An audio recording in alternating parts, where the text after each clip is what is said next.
take a look at my life. Hey, you can take a look at my life. Mikey Balboa, rap artist by night, loud attendant by day, Famous Gang Entertainment. Been rapping for, I'd say, close to 7 years now. My plans for 2020, I want to drop at least 7 to 8 music videos. I like to do 20 to 30 shows. I like to have a few big features locally and a few big features nationally. So one of the national features, I want to do a song with Benny the Butcher or Conway the Machine or someone from that Griselda family. As far as local features, me and Casanova got something on the way. I'll be stopping by the DJ D Mills studio next week to go record that. Yeah, pretty much work on my branding a little bit better. Try to figure out how to market, because if you're not a dope rapper, you could be the dopest rapper in the world, but if you don't push yourself, no one else is gonna push you, you know? So you gotta make sure you push yourself. Primarily got me started, you know, Mitch Hellevick, when we started Hella Beats back in, was it 13 maybe? I was the youngest man in that group.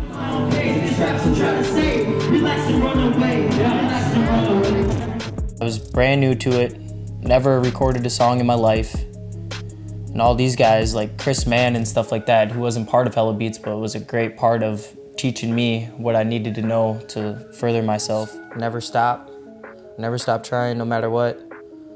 I remember rapping, when I first started rapping, everyone used to always be like, dude, you're awful, just stop it. That's the worst sound I've ever heard in my life. And then each year you rap, less people will say that about you. Upcoming music videos, hold up. Before I mention any upcoming music videos, I need everybody to go check out my last music video. Dropped a couple months ago, shot by Trident Visual Media, entitled Talk. Sometimes I let my music speak to me. Why the world wanna belittle me, and why I never show sympathy. This life is far from perfect symmetry. I just look to God and hope he got the answer. It's about my father being murdered, cover it up / drug overdose. If you want to hear more information, just check out the song. It's a very touchy subject for me. That was my main project of 2019. 2020, we're gonna have, I got a video entitled Forever Mine coming out soon. It's gonna be my next project, which I'm very, very excited about.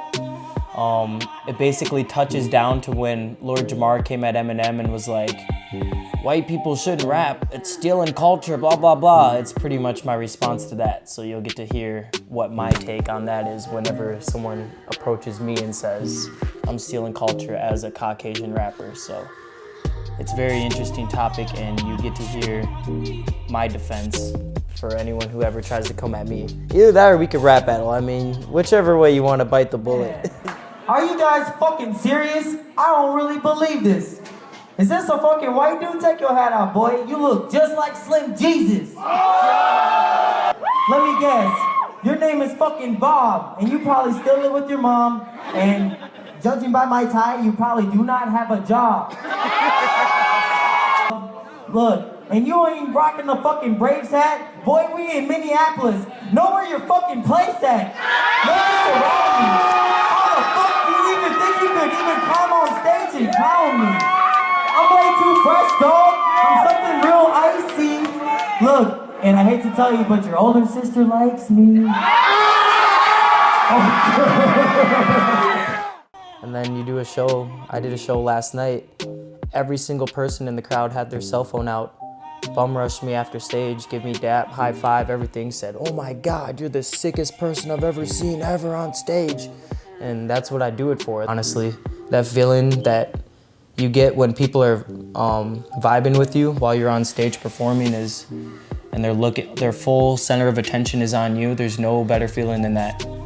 Wouldn't trade that for the world. Performing is in my blood. I absolutely love it. My grandfather was a blues magician for years, probably a few decades. He was Rockin' Rudy, and he did all the local club scenes in Minneapolis. And you know, my mom used to sing at weddings. We grew up listening to a lot of Motown, lot of Motown. That's kind of where I get my vibe from, you know. If I grew up in that era, I'd probably be like Bobby Caldwell singing singing soul music, you know. I wouldn't be rapping, obviously, but I don't only just listen to rap music either. It's like, I like to diverse myself. I'll listen to a little bit of rock. I'll listen to a little alternative. I'll even bump a little Alanis Morissette. You know, I'll bump anything really. Dave Matthews Band, freaking. I like all kinds and all forms of music. I don't discriminate against any kind of music at all. I see all forms of art. 2020 is going to be 2020 leading all the way to 2030 is going to be a terrific decade for me. I feel it. There's nothing, last night even people were saying, don't ever stop, never stop. You're way too good at it.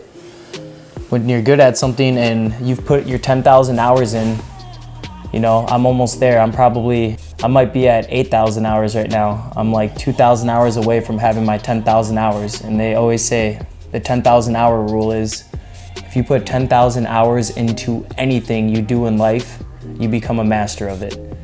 I'm pretty much a living star in our state, but you know, it's hard. Like, people that haven't seen me rap before would not expect me to be a rapper, and they're just like, whatever, blah, blah, blah. Like, people that see me on Facebook that don't really think I take it serious. If you ever came to one of my shows, you would definitely see how serious I take it.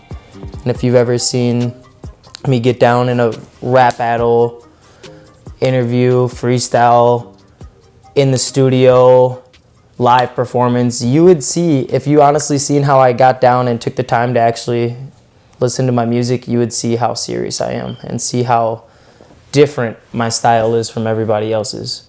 I'm not doing that, hey. I'm actually trying to bring the bars back, you know what I mean? I'm trying to spit a message to people, trying to give them a piece of my life, one song at a time. As far as a mixtape goes this year, what's the point of me giving you guys 7-10 songs if you're only gonna listen to a couple of them? I might as well just sprinkle them all on you throughout the year. I performed it last night. Not gonna lie, I was the only white person in the entire venue. They absolutely loved it. Bum rushed me, said, holy crap. One guy's like, you're the next Eminem. Another guy shouts out, he's better than Eminem. Eminem don't spit real shit like that. It was fucking insane how much love I've been receiving from my latest projects, which just drives me harder to make better and better music each time. I'm never gonna stop. I wanna completely keep improving myself. Yeah, I got some other projects. I don't wanna reveal too much to you guys. I'd like to make it a surprise. So usually my writing process is go to the studio, find a beat.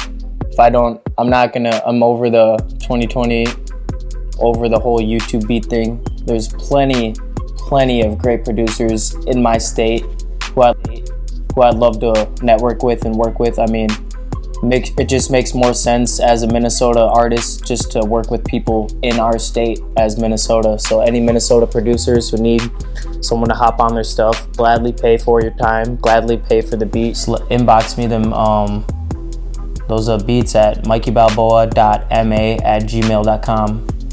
Mikey Balboa, every other social media platform. But my writing process is kind of strange. It depends on my mood, actually. People have told me I don't write my best music unless I'm angry. So if I'm really pissed off about something, or there's something that's really eating me away inside and there's something I need to get off my chest, that's where you're gonna get the real me. First, I hear the beat. I can tell within the first 10-15 seconds if I like the beat or not. I'll listen. No, I don't like that. Change it. Hold on, what's that? No, I don't like that either. Didn't like the way it came in. Change it. Ooh, that sounds good. And then once I find the one I like, it doesn't take long for me to pick it. I get to work. I start just like humming to myself, coming up with different melodies. I always do the melody first because I'll come up with so many different melodies, I'll end up forgetting some. So if I come up with the melody, I'm gonna be like, oh, that's a tight melody. I gotta keep humming it to myself until it's stuck and permanently in my head. Then I start writing a hook alongside that melody. And then After the hook's done, then I'll start writing my verse. A normal rap song, it's A, B, A, B, A, B. That's like the simplest form of a rap song. I'm gonna make sure I go A, A, B, B. Like I might go A, A, A, B. I might go A, B, B, B, A. You know, I switch my patterns up a lot because it makes the song more interesting to the listener rather than just riding the same beat the same time or ending with the same rhyming word throughout the entire verse. That's boring to me, you know, so I do my best. I've studied a lot of vocabulary. I read a lot of books just to master my craft, and it's paid off, you know. If I compare my talent now to when I first started rapping, it's like night and day. I had no clue what I was doing, you know, when I first got in the game. And now that I'm comfortable and I feel like I'm almost at my peak, once I hit that 10,000 hour mark, I'll be at my peak. Then I'm ready to rock and take over the world.